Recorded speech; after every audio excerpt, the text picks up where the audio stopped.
కాకినాడ జిల్లాకు చెందిన చరణ్ మణికంఠ అనే mega fans Rajahmundry game changer event కు వెళ్లి తిరిగి వస్తూ ఏడీబీ రోడ్డులో ప్రమాదానికి గురై మరణించారు. రంగంపేట మండలం ముకుందవరం గ్రామం వద్ద ఈ సంఘటనా స్థలాన్ని ఉప ముఖ్యమంత్రి పవన్ కళ్యాణ్ ఇవాళ పరిశీలించారు.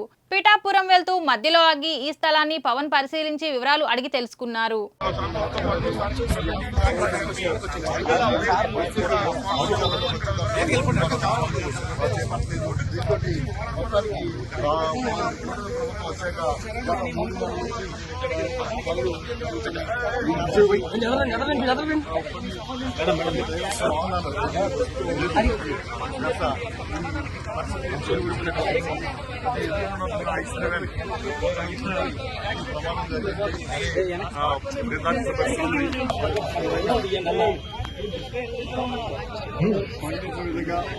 ముందు ఇక్కడికి వచ్చి సంఘటన స్థలాన్ని తర్వాత ఎక్కడి నుంచి బయలుదేరి పిఠాపురం వెళ్తారు.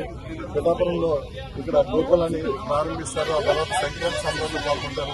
అయితే ముందుగా ఈ ఘటనా స్థలాన్ని పరిశీలిస్తానని చెప్పి పవన్ కళ్యాణ్ ముందుగానే చెప్పడంతో